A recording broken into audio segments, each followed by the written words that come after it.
नमस्कार, नर्मदे हर। मैं डॉक्टर सुरुचि अग्निहोत्री नाईक। नर्मदा परिक्रमा एक विलक्षण अनुभूति, इस अनुभव कथन मालिका के 39वें पर्व में आप सभी का स्वागत करती हूँ। पिछली बार जो छोटा सा वीडियो मैंने डाला था, उसमें मैंने बताया था कि 39वें भाव में क्या क्या होने वाला है। आपने देखा तो होगा ही। तो समय ना गंवाते हुए सीधा पहुंचते हैं प्रतापी महाराज के यहाँ भालोद पे। अब भालोद की जो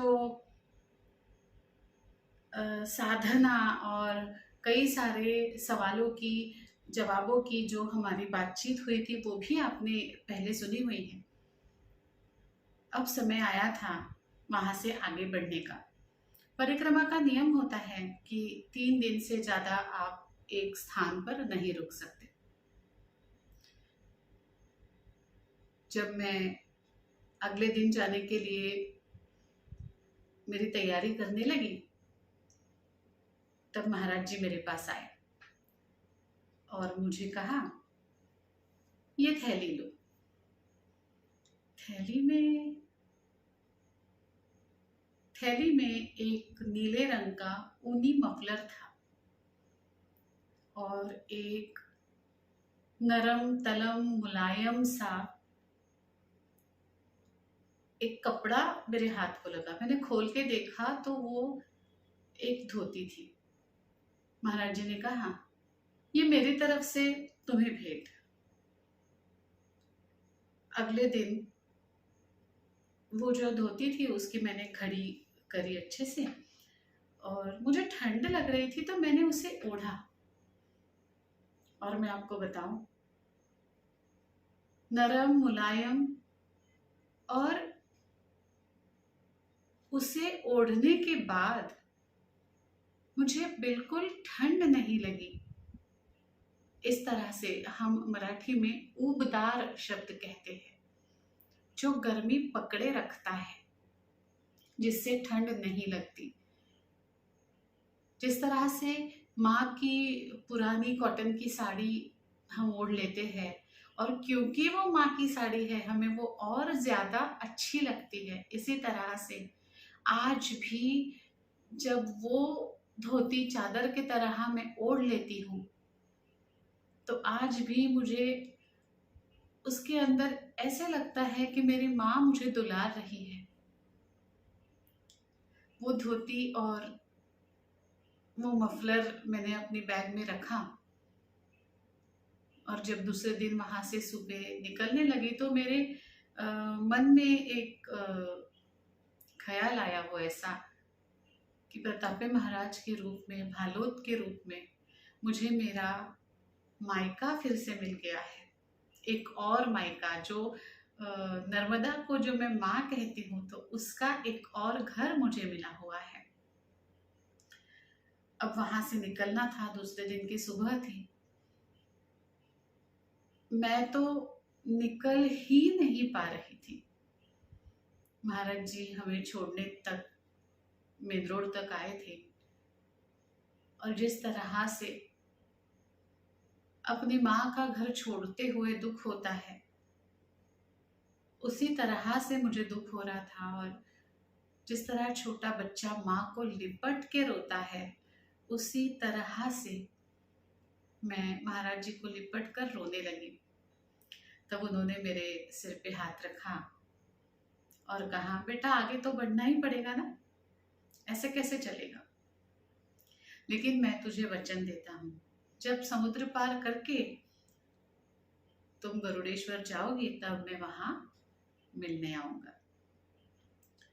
वो किस तरह से आए, ये मैंने पिछले बार बताया था। अब वहां वो जो आ रहे थे, जिस नाव से वो आ रहे थे, उस नाव में एक किसी संत पुरुष की मूर्ति भी थी। शंकर महाराज मैंने बिल्कुल पहले आपको पहले एपिसोड में बिल्कुल मैंने शंकर महाराज जी के बारे में बताया था। और महाराज जी के हाथ में बहुत कुछ बड़ा सा था।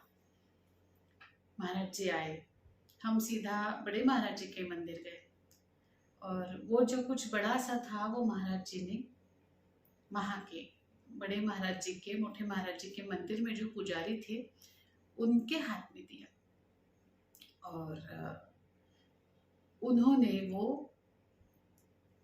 बड़े महाराज जी के चरणों पर रखा और थोड़ी देर में फिर से वापस महाराज जी को देने लगे।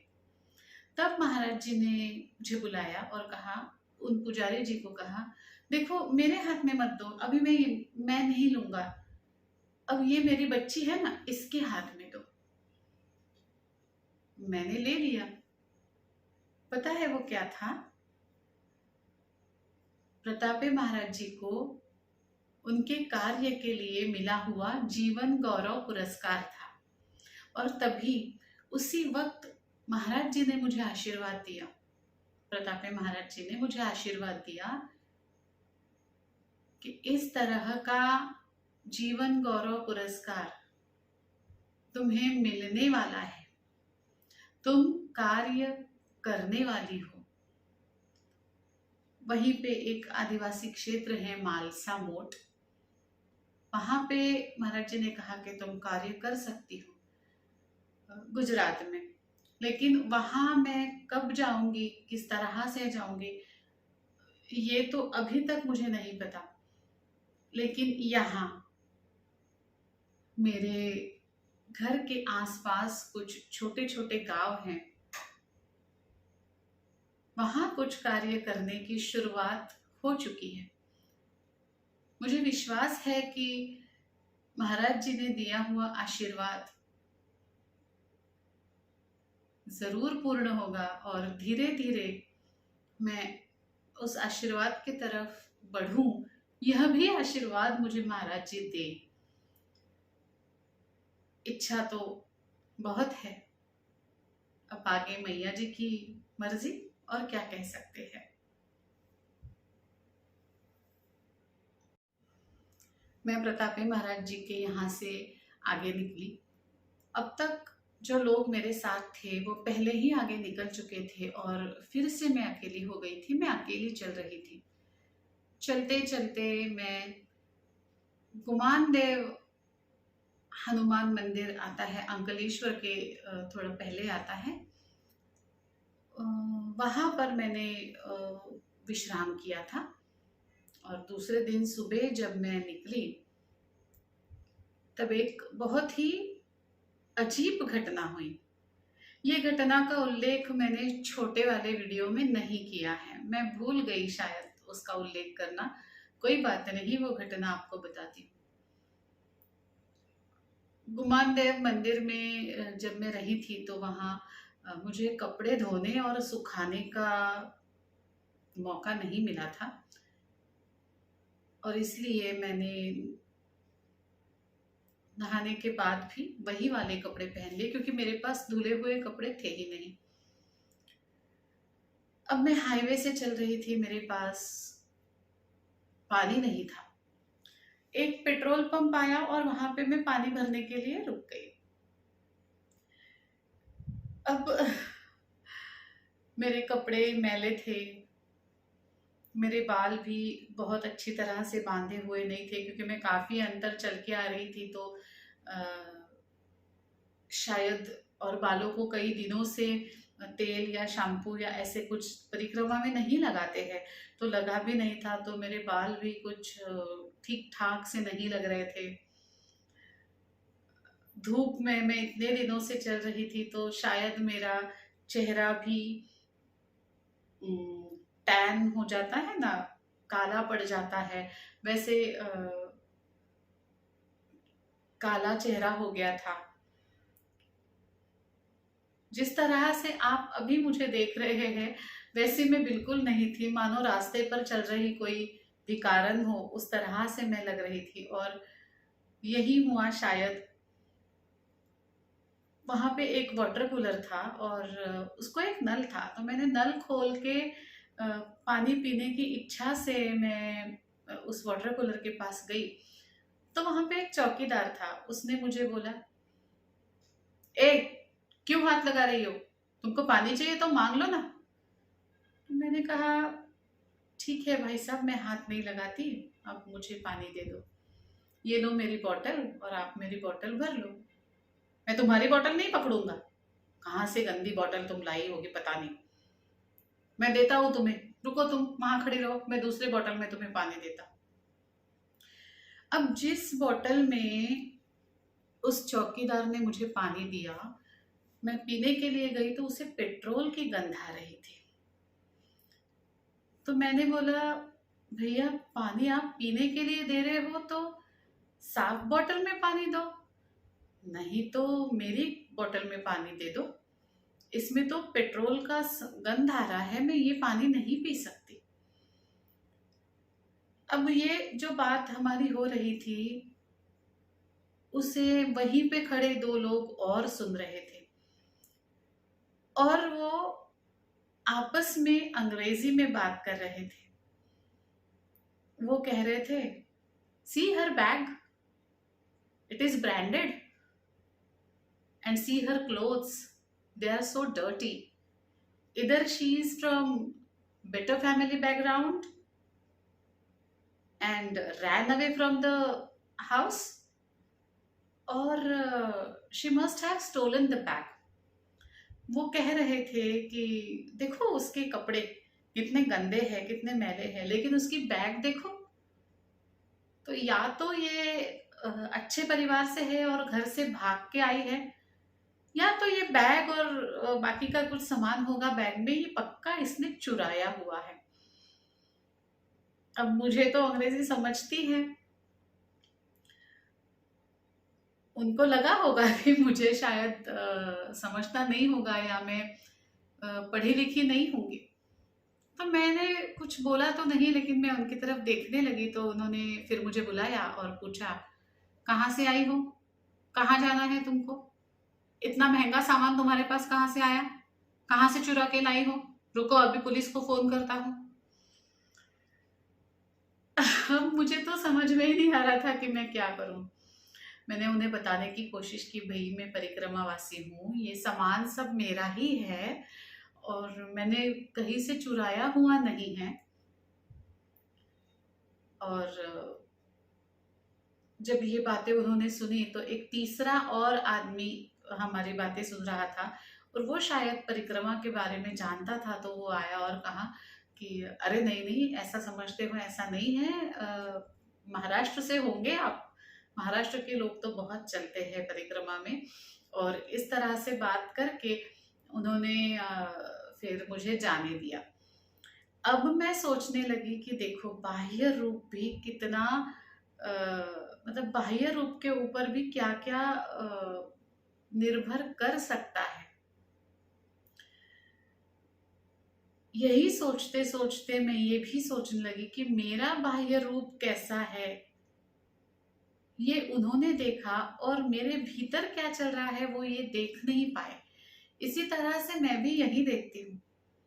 मैं भी अगर किसी के बारे में सोचती हूँ तो उसको देखकर ही सोचती हूँ, लेकिन ये हो सकता है कि उसका भी बाह्य रूप और अंतर रूप में बहुत ज्यादा फर्क है, ये हो सकता है। अब फिर मैंने सोचा कि मुझे तो अंग्रेजी आती है।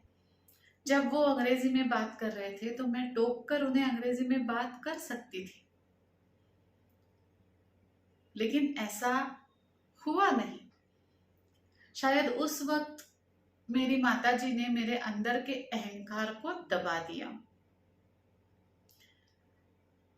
अगर मैं अंग्रेजी में उनसे बात करती तो शायद मेरे अंदर का अहंकार उभर के ऊपर आता, इसीलिए मैं बात करती। उनसे ज्यादा अच्छी अंग्रेजी में मैं उनको दो चार बातें सुना देती, लेकिन तब जब ये बातें बाहर आती तब वो इस विचार के साथ आती, मेरे सामने अंग्रेजी बोलते हो, क्या समझते हो मुझे अंग्रेजी आती नहीं? लो सुनो, मेरी अंग्रेजी भी सुन लो।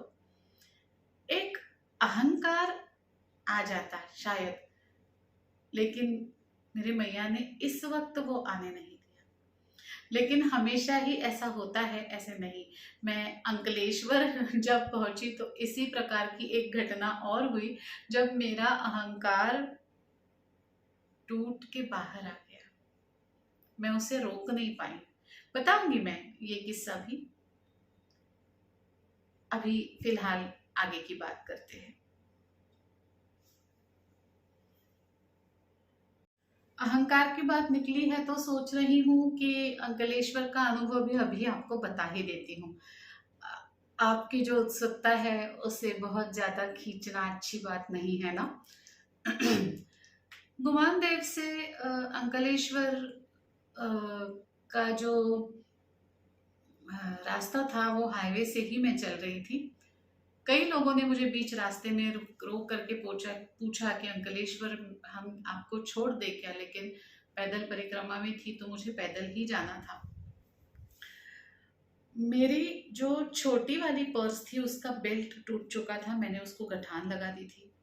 मैंने आपको अभी अभी बताया कि मेरे पास अच्छे कपड़े नहीं थे। मेरे पास एक ही जोड़ी कपड़े थे, क्योंकि दूसरी जोड़ी कपड़े जो थे वो फटे हुए भी थे और वो मुझे फेंकने ही थे। और इसीलिए मैंने उसका, या मुझे समय भी नहीं मिला था गुमान देव में कपड़े धोने के लिए, और धोकर के कुछ फायदा भी नहीं था। मैं तो सोच ही रही थी कि अंकलेश्वर जाऊंगी तो नए कपड़े लूंगी, क्योंकि ये कपड़े फटे हुए हैं। और मेरे जूते तो अब तक जा चुके थे, उसके बाद चप्पल पहनी थी वो भी टूट चुकी थी। अब मैं टूटी चप्पल से ही स्लीपर थे चोट, उसी को पहन करके मैं जा रही थी। और इस तरह से चलते चलते मैं अंकलेश्वर पहुंची। अंकलेश्वर पहुंची तो वहां पे छोटा सा मार्केट था और मुझे पहले ही एक चप्पल की दुकान दिखी।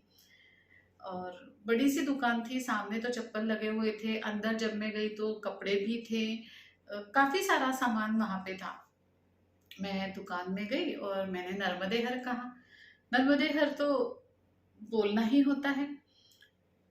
और मैंने नर्मदे हर कहा और दुकानदार ने पता है क्या किया? हाँ चलो चलो, आगे जाओ आगे जाओ, कहाँ से आते हैं पता नहीं, बस भीख मांगते रहते हो। भीख? मैंने तो कुछ मांगा ही नहीं था। मुझे सामान लेना जरूरी था, क्योंकि अब उसके बिना मैं आगे नहीं जा सकती थी। मेरे पास कपड़े नहीं थे।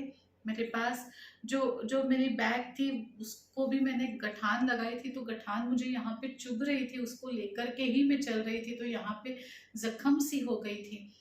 तो मुझे वो पर्स लेना भी, दूसरी वाली पर्स लेना भी जरूरी था।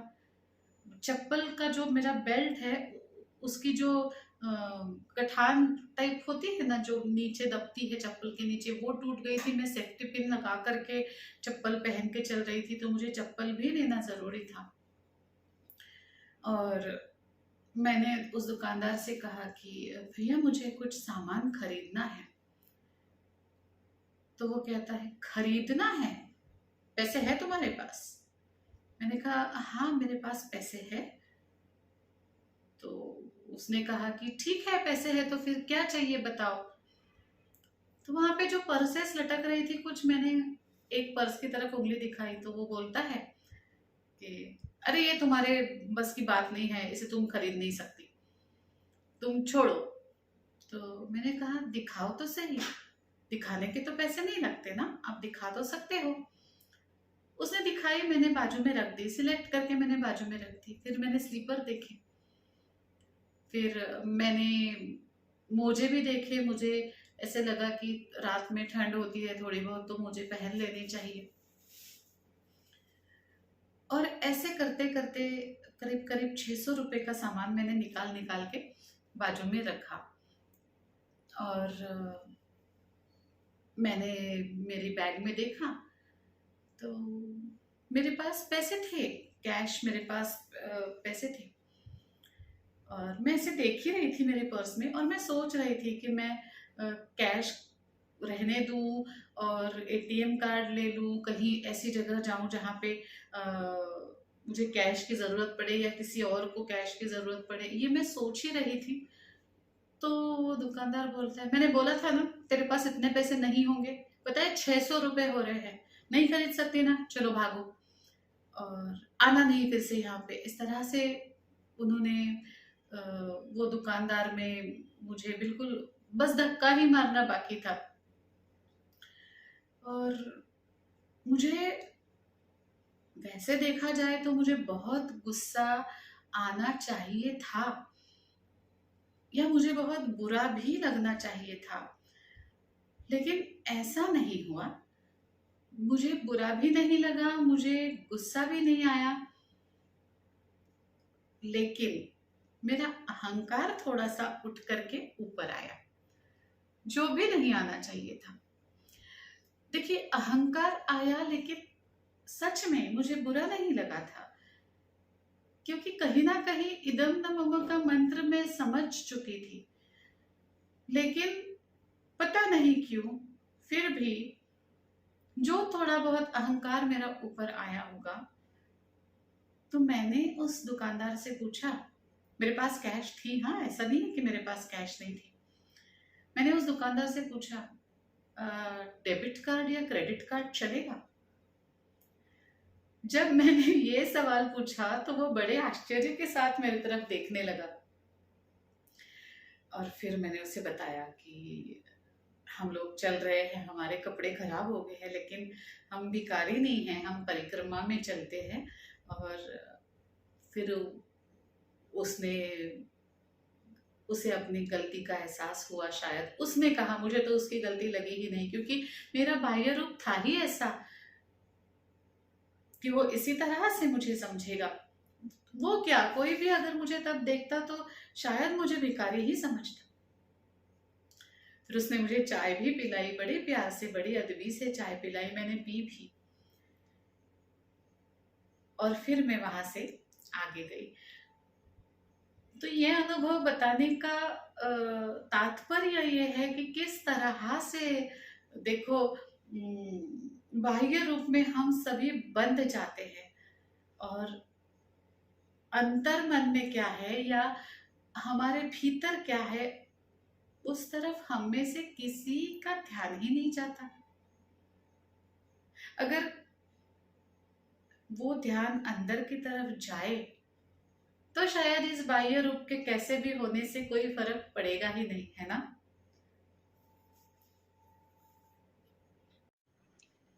तज्ञ क्लिनिक में मैं डॉक्टर सुरुचि अग्निहोत्री नाइक आप सभी का स्वागत करती हूँ।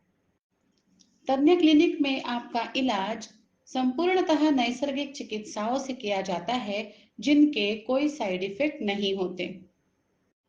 आज हम देखेंगे एक ऐसे पेशेंट का रिव्यू जिन्हें जोड़ों का दर्द था, जो हमेशा थक जाती थी, थोड़े थोड़े काम के बाद भी उन्हें थकान आती थी, और उनका वजन भी बढ़ा हुआ था। मात्र 1 महीने की ट्रीटमेंट के बाद उन्हें क्या फर्क पड़ रहा है, आप इस वक्त स्क्रीन पर पढ़ पा रहे हो। मेरे पेट में बहुत दर्द रहता था, इतना ज्यादा कि मैं कुछ भी काम नहीं कर सकता था। अचानक से दर्द उठता था और मैं बिल्कुल तड़प उठता था।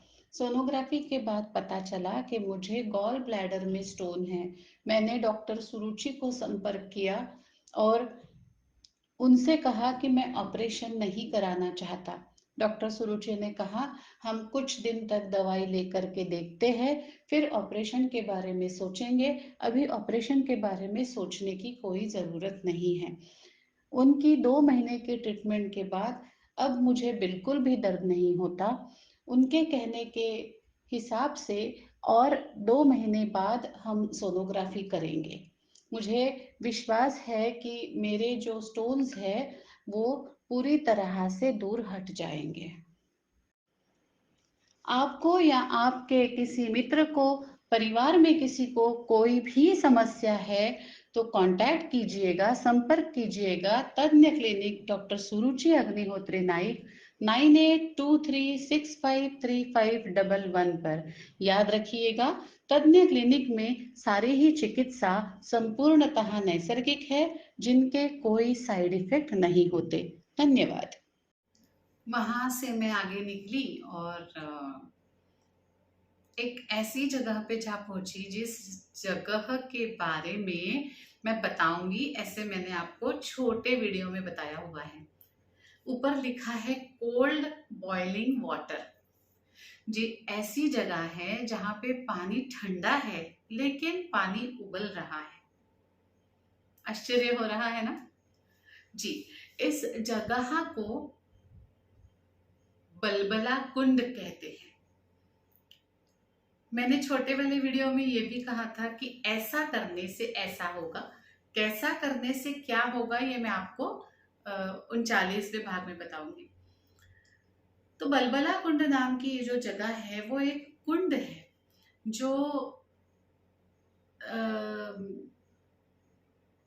जो एक तपश्चर्या स्थल रहा है। अभी मुझे अभी मुझे याद नहीं आ रहा है कौन से मुनि का तपश्चर्या स्थल है, लेकिन वो तपश्चर्या स्थल रहा है। वहां पे बैठ करके कपिल मुनि है शायद, या नहीं, मुझे नहीं याद आ रहा है, मैं कंफर्म करके आपको बताऊंगी। और वहां की खासियत ये है कि उस कुंड में जाकर के आप नर्मदे हर बोलते हो तो पानी के अंदर से बुलबुले आते हैं। ऐसे बुलबुले आते हैं जिस तरह से पानी उबल रहा हो, ऐसे बुलबुले आते हैं। और आप पानी को हाथ लगाओगे तो पानी ठंडा होता है ना? अद्भुत स्थान, है ना? अद्भुत जगह। इस जगह की जो कंपने हैं वो भी बहुत ही ज्यादा अद्भुत है। और वहां जा करके ये पता चलता है कि यहाँ पे बहुत गहरी तपस्या हुई है।